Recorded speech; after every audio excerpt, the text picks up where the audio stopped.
Let's get it. This is Life's Essential Ingredients with Jeff and a Mike, where we hope to inform, inspire, and transform lives, one essential ingredient at a time. Welcome to the show.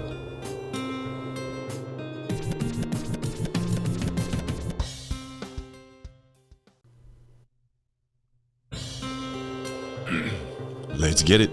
This is Life's Essential Ingredients with Jeff and a Mike, where we hope to inform, inspire, and transform lives, one essential ingredient at a time.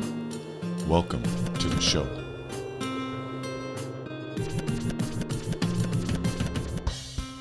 I already feel EA is loving the scratch of that record that Wayne hooked us up with our intro. Wayne, thank you. We love you and appreciate you. We got season 2, episode 26 coming at you on Life's Essential Ingredients. We are in Bloomfield Hills, Michigan, Pasho, with EA Csolkovits. And I just want to say good morning and hello to everybody that's tuning in, and definitely to my Pasho and EA. Good morning. Hey, good morning. Thank you so much for having me. And you nailed the name. We didn't even practice it or anything. And that's pretty considerable considering till I was 12 years old, I thought my name was Go Chop Wood. So, you totally nailed it. Awesome. That's all my Pasho. My Pasho is Croatian, and he's fluent in many languages and has so many skills. And I said, Pasho, how do we pronounce this? And he told me how to say it. So I cannot take credit for that. Pasho, thank you. Let's get into this. First of all, where you can find our guest. He's all over the place, but I'm going to give you just one, and it's you find EA at giversuniversity.com. giversuniversity.com. About our guest. EA was born in 1956 in my favorite city, Chi-Town, baby, Chicago, Illinois. That is my favorite city, EA, yep. At the young age of 16, EA started his business career selling janitorial services to business owners. At 19, he met Sam Robbins, a millionaire businessman from Detroit who mentored EA in a role at the House of Holland Jewelers. Unfortunately, Sam had diabetes, but he chose to use that gift as his legacy to help people overcome health challenges. That desire led to EA and Sam formulating healthy drinks and foods, and more so for EA, the opportunity to formulate a blueprint for his future life success. EA has countless lifetime achievements that have resulted in helping thousands of people, raising and making millions of dollars. And for the focus of this episode, EA's lifetime achievement of founding Givers University. EA, thanks for the incredible work you have done to help and serve people. Thanks for sharing your gifts with the world, and thanks for being our guest on Life's Essential Ingredients. EA, welcome to the show. Thank you so much, and thank you for all those kind words. And as I was listening to you say those things, I was thinking, man, that list is still not as long as my last name, so I better get to work. Now, none of this part-time stuff. It's time to get serious. I love it. Yeah, I feel that in researching you too. I was like, man, and you're a young man still, but it's like we're all getting up to that point of really putting our energy into truly what is essential. Henceforth, the name of this show, Life's Essential Ingredients. And I love that you still have, and I obviously never met you growing up, but you have that same spirit that has probably carried you your whole life. And with that, I'm going to get into our thought of the day. And yeah, there's no pressure because the pressure is actually on me, but we're 100%. And we are season 2, episode 26 with these thoughts of the day. So here it is, and it's from Couric Ashley. And it's a simple quote. And I noticed in researching you have bald eagles. So I want you to, on the back of your wall there, I want you to just kind of visualize that. Here we go. In order to fly, you have to let go of the world that you were hanging onto. Why would I pick that quote for you, EA? I don't know. No, just kidding. Just kind of. That's a wrap. There it is. That's it. Hope you enjoyed today's episode. Sorry, we just couldn't pass it up. Just couldn't Oh, pass it yeah. up. Well, and I appreciate, obviously, I love eagles, favor them, and one of the things that's always astonished me about eagles and birds in particular is they raise and rise up against the wind, not with it. And from a metaphor standpoint, it really has an impact on our lives. If we want to be leaders, then we need to be able to rise up against the wind. That's what makes us rise. It's not the winds that are at our behind us. So being able to accept those winds, and I just love watching eagles soar, and just their vision. I wear glasses, but that's for my eyesight. But I believe my vision is excellent, and there's a difference between those two. And I've always appreciated how an eagle can see a mouse a football field away, and astonishing. So I just think they're wonderful animals. Thank you. I love it. I love it. So I'm going to say that, hey, we're still 100% because leaders rise against the wind. And in looking at your quote, in order to fly, you have to let go of the world that you're hanging on to.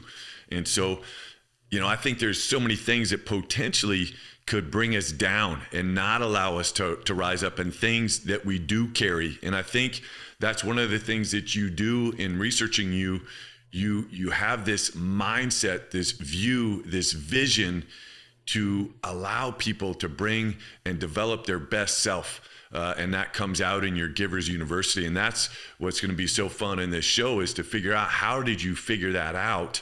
And then to have you share those ingredients with the listeners. So let's get into kind of what was life like, growing up. And I'll let you interpret that any which way you want, because that's a loaded question. But you share whatever you think would be most helpful for the listeners. Appreciate that. I live in Michigan now, but I was born and raised in the Chicagoland area. And my father was a milkman for Twin Oaks Dairy, had his own milk truck, and he was a milk delivery man. And what was amazing, Jeff and Mike, was there was a box outside the house back then, and that was the milkman box. And you know what was amazing? There was always money in the milkman box. Not one single time did anyone ever touch it. Different times, right? And so, back then milk was in glass containers. They went to plastic because of how many I broke helping my dad, I'm sure, when I was 5 years old. And it was certainly one step underneath, or one notch underneath what you'd say would be middle class. I always knew we had plenty to eat, because my mom always said at the end of the meal, "No, you've had plenty to eat."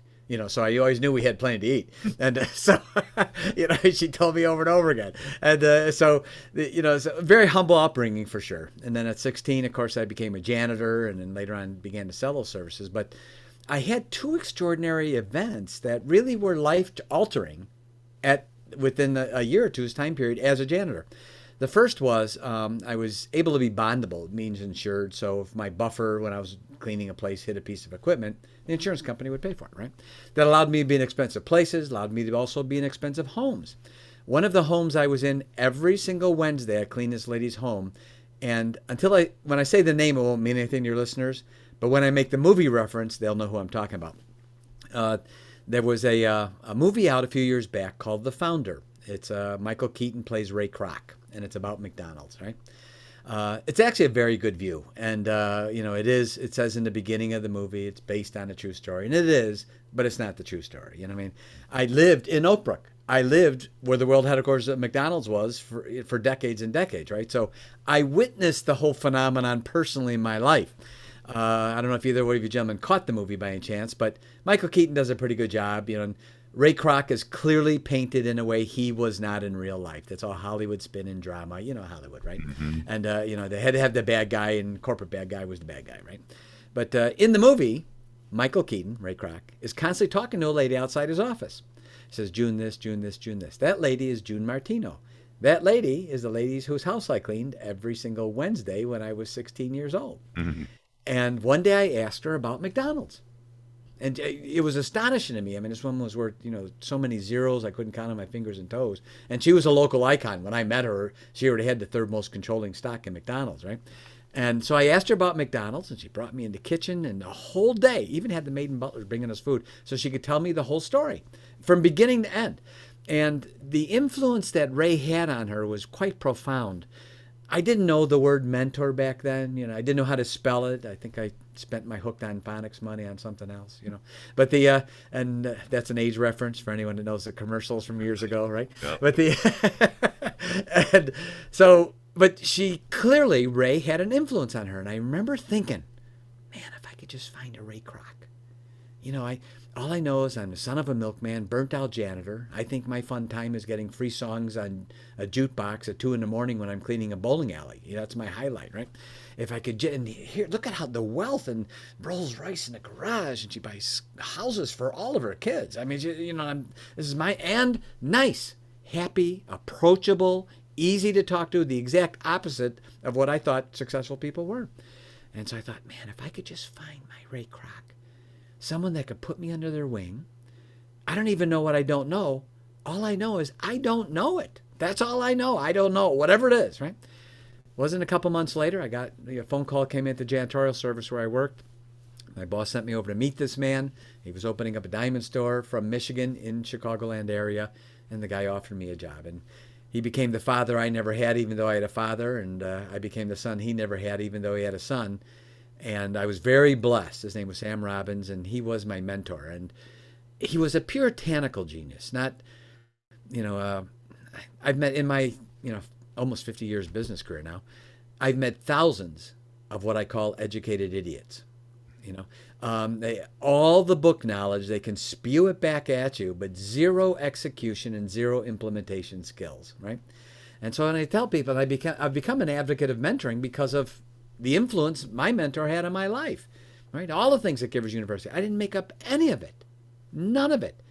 I was simply a conduit because my mentor said that I can do it. What?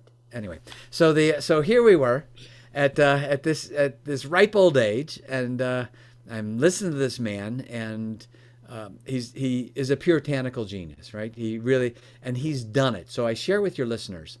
First of all, in my world, if you don't have a mentor, we call that naive. That's what we call it, right? There's no and you want to have a mentor who's done it, not an educated idiot. Because an educated idiot, you're paying for their education. They haven't done it yet, right? When someone has done it, as you know, Jeff, and as you know, Mike, when they've done it, they bring with them all the mistakes, all the things that didn't work. That's where the wisdom is. All the things that didn't work. And to your point of what you mentioned earlier about falling down and the things that happen in life and the challenges. And my mentor said, first thing you have to do is get rid of the F-bomb. I thought, the F-bomb? And he said, yeah, the word failure. I said, oh, that F-bomb. Okay. He said, you got it. He said, because failure sounds, the word is too eternal. He said, supplant the word failure with the words temporary defeat. He said, because then that's framing it properly. It's temporary. And he said, you're going to get tackled 1,000 times in your lifetime. He said, but when you say it's a temporary defeat, you get to stand up and you realize you just got a first down. You're still in the game. He said, when you say failure, you're throwing yourself out of the game. Don't throw yourself out of the game. He said, you don't drown by falling in the pool. You drown by staying there. He said, so don't throw yourself out of the game by using the word failure. And I was very blessed. Subsequently, I had a radio show and I interviewed 1,000 millionaires in 2 years. Wow. And the ability to be able to ask them, and my best questions and favorite ones were the ones off the air that I decided I wanted to ask each one of them, because I was looking for what are these common threads? Why these 1,000 people, 1,000 plus people?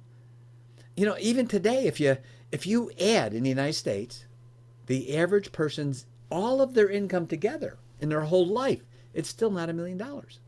And what did these people do differently?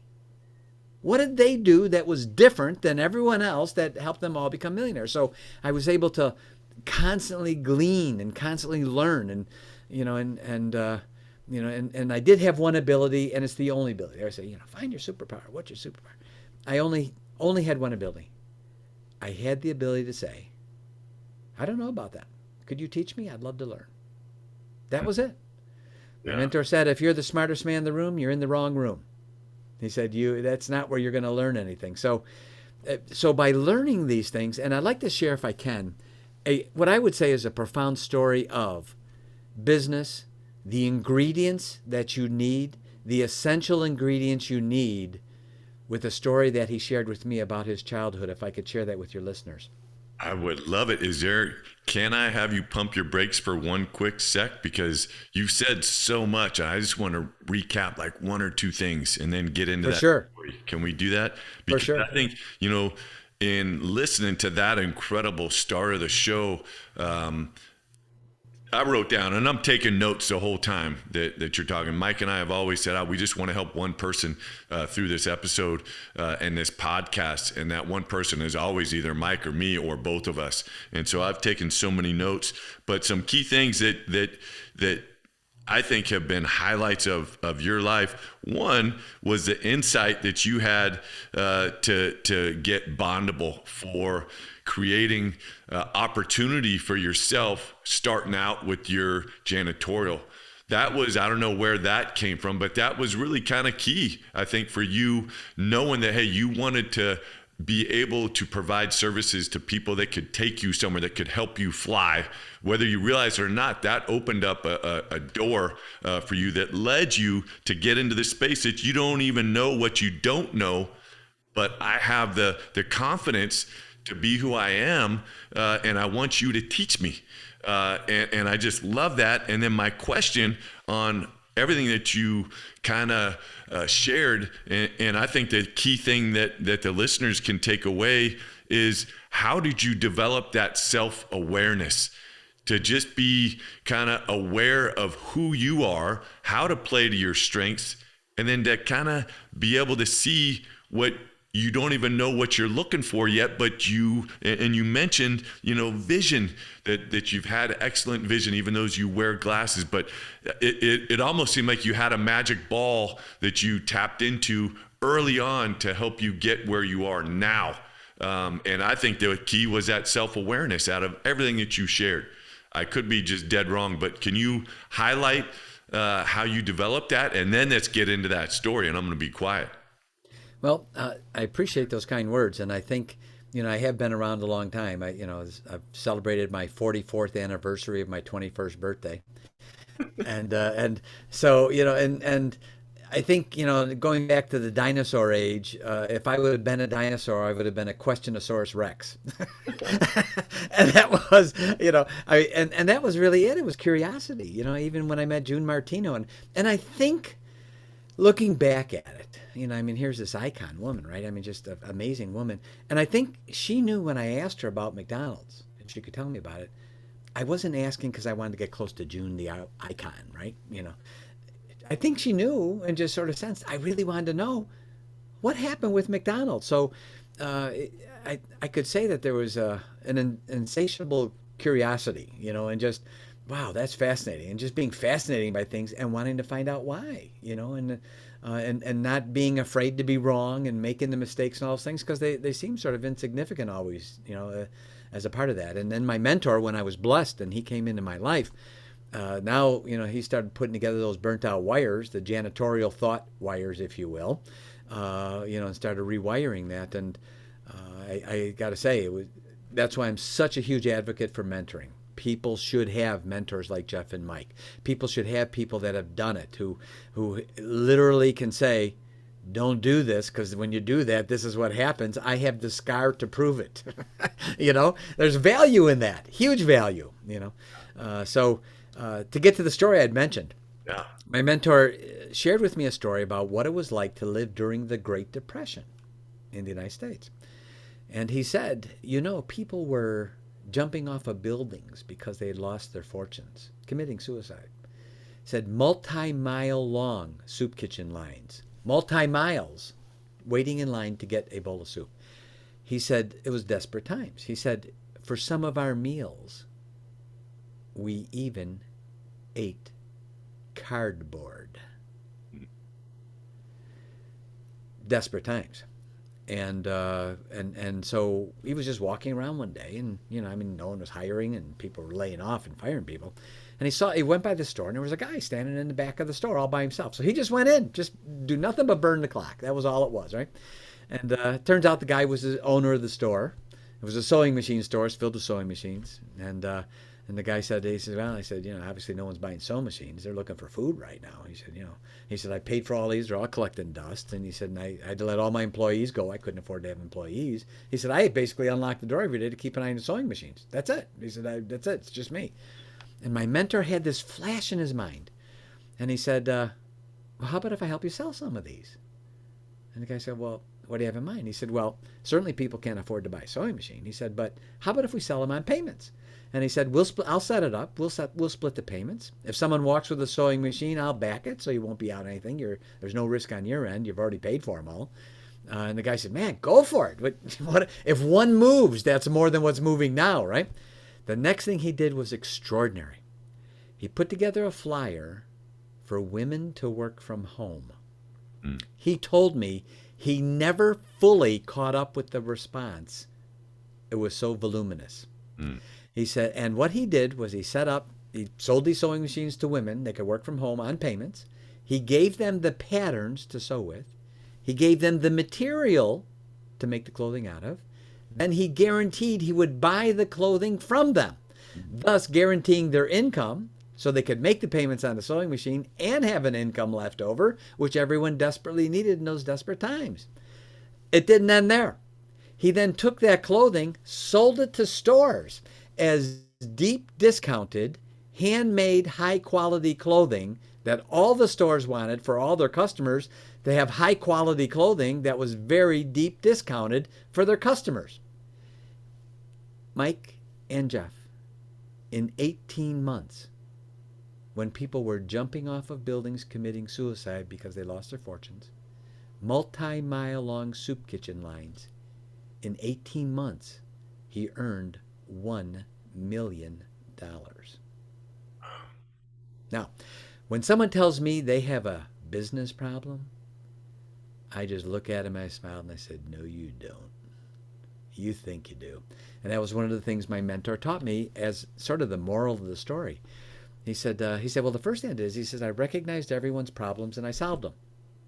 He said, that was really it. He said, the sewing machine owner needed to sell sewing machines. I helped him do that. He said, women needed to work from home, and he built this, he said it exploded multi-state overnight almost, because everyone needed money.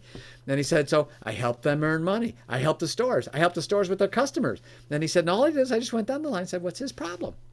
How can I solve it? Instead of everyone else going, whoa, it was me. Let's stand in line for 2 hours, right? So he did that. And he told me the following, which was very profound for me. He said, you're going to be tackled so many times in your life. And he said, there's going to be times in your life for one reason or another where you're going to think you have a money problem. He said, I'm telling you, you never will. And I said, well, what do you mean, Sam? He said, you'll never have a money problem. He said, you'll have idea challenges, but you'll never have a money problem. He said, every great enterprise, every solution, every fortune that was ever made started at one point in one person's mind as an idea. He said, so remember, when you get tackled and things look dim when you're tackled, he said, believe me, you won't have money problems. You have idea problems. Look at the ideas. Don't look for the answers. He said people go backwards. They're always looking for the answer. He says that's living backwards. He said the answers are omnipresent. They're always around us. They always will be around us. Focus on asking the right questions. When you ask the right question, you'll get the right answer. He said people ask the wrong questions in life. They get the answers to the wrong question, which is the answer they didn't want. And then even more importantly, they're surprised when they got that answer. And it was the one they asked for all along. He said, focus on learning how to ask the right questions. You'll always get the answer to those questions. It's not about the answers, it never was. It's about the question. And that's why I would have been a Questionosaurus Rex.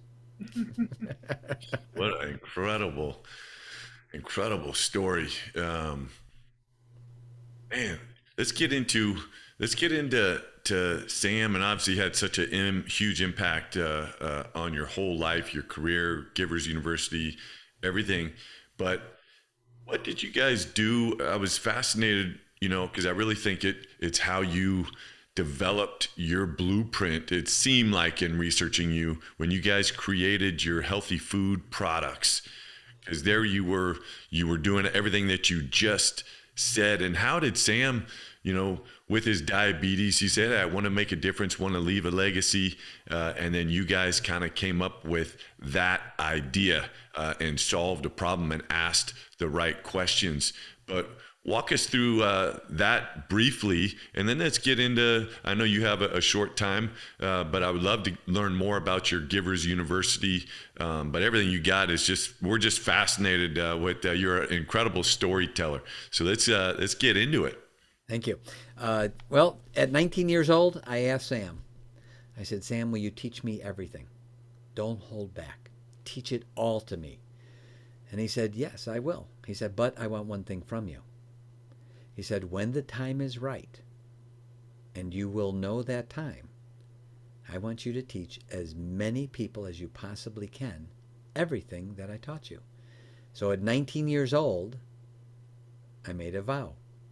I made an oath that today has manifested itself as Givers University. And we got into, doing wellness foods way before wellness foods was even a word, if you will. Because of his diabetes, and his diabetes could be traced back, he knew, to eating habits during the Depression. Could you imagine having cardboard for a meal? He said, we just ate it to make our stomach stop growling. He said it would work. He said, yeah, that was it. And I'm just, blowing my mind, thinking, and here's this man who has wealth is just pouring out of his pores and happiness, and all the things I wanted in my life. So he took me down that road, and we decided, as a result of his private grant, that we started working in that industry. And actually, there's going to be some amazing things that happen down the road as a direct result of even that work back then. But again, it was what? Solving a problem, right? Looking for the right answer, asking the right question, and turning what to him was his diabetes that took his life early to something that was an advantage, right? He built on that rather than, crying about it and woe is me, And so I learned those lessons through all of that. And he taught me two things, just two quick stories. And I should have warned your listeners. I never say anything in 10 minutes if I can say it in 20. But I think they're so germane, and I appreciate the fact that you're digging for some real answers here for your listeners, and I want to give, the things I didn't make up any of this, but there's so much wealth that was just heaped on me for these reasons so that I could share.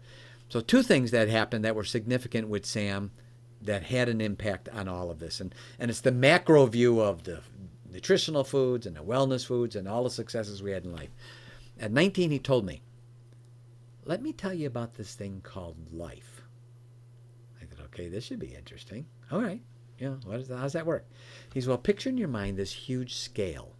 And on the right side of the scale is all the things you're going to get in your life. The income, the benefits, the blessings, all the things you're going to get in your life are coming from the right side of the scale. He said the left side of the scale are all the things you're going to give, all the things you're going to contribute, your income, your time, you're going to invest, you're going to help people, all the things you're going to give. He says, here's what's amazing about what we call the giver's scale of life. It's never out of balance. Even at a static moment, if it looks like it's out of balance, it strives for balance and always rights itself. He said, now the next thing I'm going to tell you will be a little bit hard. In fact, it'll be pretty hard. Most people aren't even able to do it. He said, but if you do it and you get your head around it, you'll be unstoppable. He said, here it is. Simple to say, much harder to do. Forget about the right side.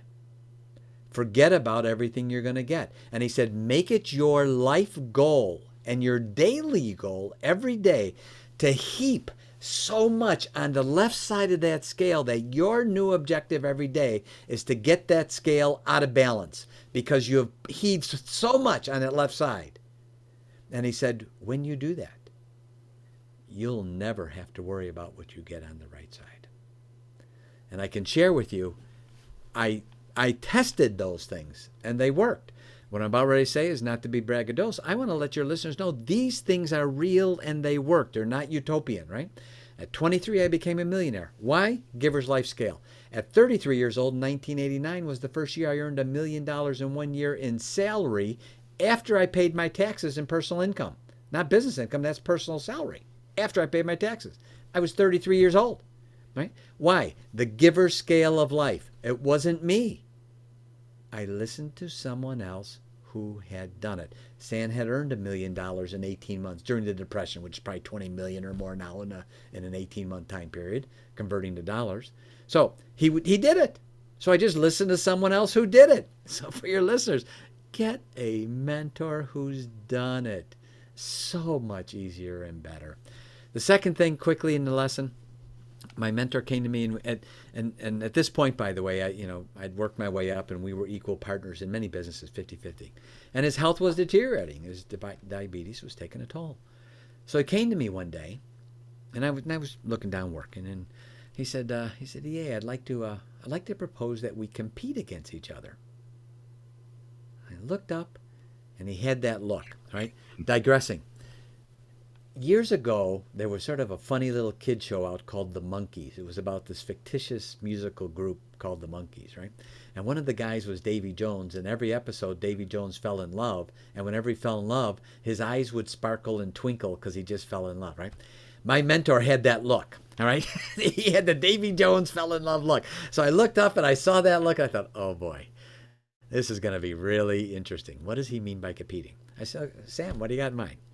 He said, well, this is what I propose. We compete year by year to see who can make the other one more money.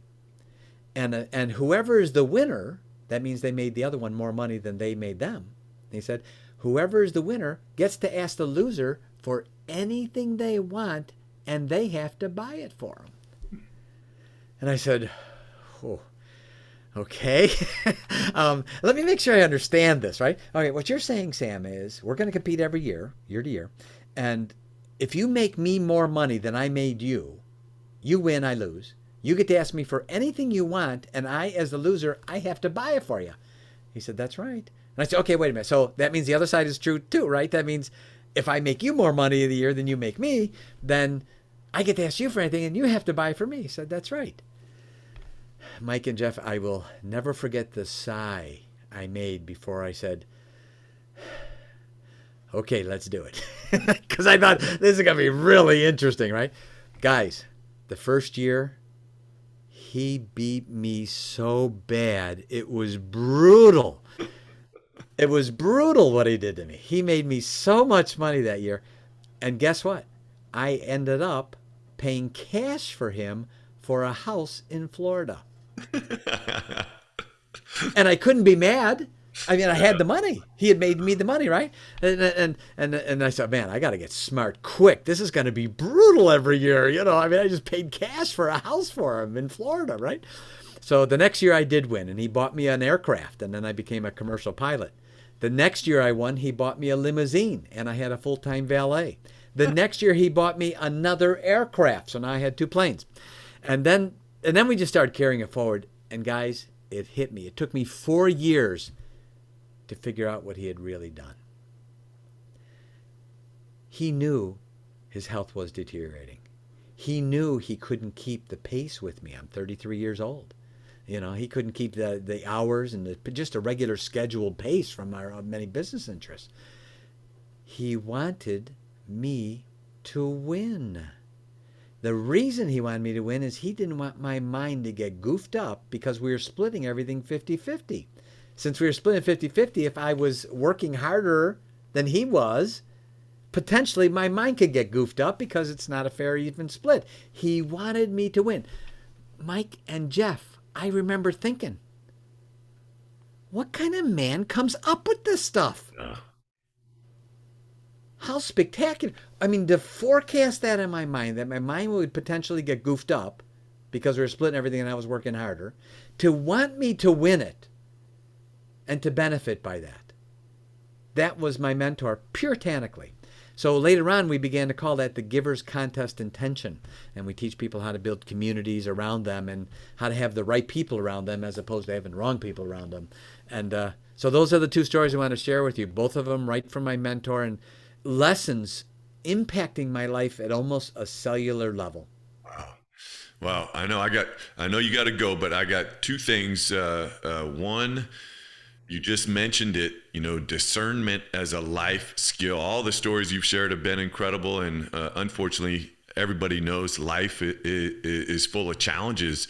But I think one of the hardest skills that we don't teach is the power of no, and learning how to discern what is worthy of my energy, because I need to get this scale right to be able to give. And if I'm getting my energy sucked away in things that aren't going to help me do that, and maybe not even have the awareness, because I just won't have the energy because the life is getting sucked right out of me. How do you help people that are part of Givers University, or just people in general? Give them the quick rundown on having that discernment and being able to just say, hey, this is why. Give us a quick lesson on that, EA, and then I got one last question and we're out. Great. Jeff, you are like the Robin Hood that splits the arrow with the arrow. You are just right on there, buddy. Simply put, that is the one word of what we do at Givers University. We teach discernment. That's it. Now, to explain to people how that works is, first of all, I say to all your listeners, we love everybody. I say it again. We love everybody. And we teach a skill that is not being taught. My goal was to do 200 interviews April to April, and so I think I'm like at 187 right now, so certainly this month I'll hit the 200, and then I'm going to back off quite a bit. But the intention was for that time period, and not one time have I had a host say, I know someone else teaching this. Not one time. In fact, just the opposite. They all said, man, we really need that. It's a lost art. We teach a skill, and this is the skill. We teach people how to separate the person we love from their deeds which we may not love. And we teach them the skill of observation and discernment. Don't listen to what they're saying, because people learn how to tickle your ears. Watch specifically what they do, and even by virtue of actual hard checklists, very granular. Watch them doing these things. Here's a checklist. Watch these things. And from this checklist, now you can begin to discern by watching their deeds. When you watch that, now you can discern, should I bring them closer into my life and make them a part of my givers community? Because givers always bring with them the 3 W's of givers: wisdom, wealth, and wellness. By contrast, if I see them doing other deeds, should I now discern and begin to respectfully, not rude or nasty, respectfully distance myself from them? Because if I bring them in closer, they're going to make me collateral damage. And I ask your listeners, think about the fires you stomp out every day. Think about when your stress level goes up. Both of those things have one thing in common. There's a name attached to them. And when we're stomping out fires, not of our making, because no one taught us how to discern in our relationships, what happens to our productivity? It goes out the window because we're stomping out fires, right? So we teach people, this is how you decide who. This one guy said in a number of interviews back, he said, wow, this is really great stuff. I read this book, and the book said I should have 5 good people around me. I said, you're right. You should have 5 good people around you. One question: which 5? And all of a sudden he's staring at me with this blank, little Orphan Annie eyes look. And I said, you get my point? No one's teaching us which 5. So we have literally one checklist is called the 25 do's. We give it away. It's free. We want people to have it. We want them to download it, print it, put it in their pocket. It works for business, social, family, helps in discerning in relationship. Who should I bring closer by what I'm seeing them do? Because as we say, your talk talks and your walk talks, but your walk talks louder than your talk talks. So we teach people, watch what they're doing. Here's the checklist of 25 do's. Make checklists on the left, check marks on the right. When you get to the bottom, you're already halfway there. You already now are begin to discern. So when we say giver, Jeff, we're not labeling a person. We don't label people. We're discerning and identifying giver deeds. When we say taker, we're not, it's not like Invasion of the Body Snatchers. Taker, we're not doing that. We're identifying taker deeds, not takers. We're labeling those. So we teach people how to discern, and from that, their productivity goes way up, their happiness quotient goes way up, because they don't have these fires and stresses in their life. They have learned how to simply not have them.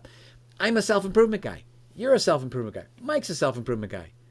But no one's teaching us, what if the other guy's doing it wrong? What should I do about that? And that's the heart of what we teach through our Give to Be Great courses. I love it. I love it. Again, listeners, where you can find out more information, giversuniversity.com. We're on with EA Csolkovits coming from Bloomfield Hills, Michigan, and the show is just about a wrap. EA, we end every episode with our legacy question. There's an incredible quote from John Alston that says, the only thing you take with you when you're gone is what you leave behind. What is it that you want? Let's fast forward another 40 years for you. You've lived an incredible life.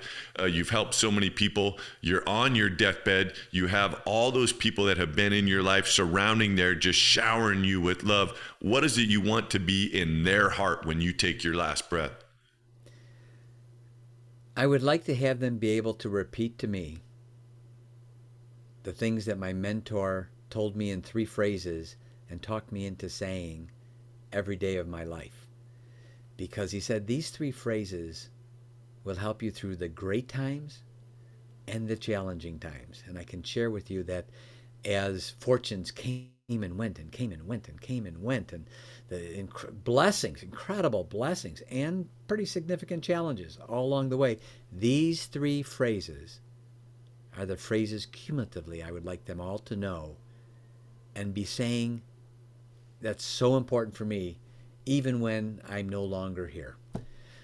And that is, the 3 phrases are, I will never give up, I will keep rising up, and I will always overcome. Man, listeners, you've heard it here on Life's Essential Ingredients. Out of respect to EA and to get him rolling. What an incredible episode. I hope you have some good notes. I got 4 pages of them. EA, we can't thank you enough. Pashito, get us out of here, baby. Hey, EA, first of all, incredible stories. Usually I chime in every once in a while, but I just wanted to listen to your stories.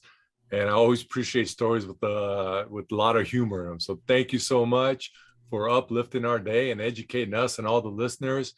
And like you were taught, I love this show because I am never the smartest person in this room. So I appreciate that. Thank you very much. Thank you so much. Thank you for having me on, guys. All right, listeners, thanks again for tuning in to another episode of Life's Essential Ingredients. Pashito knows how we do it when we out of here. Boom, baby. That just happened. We out.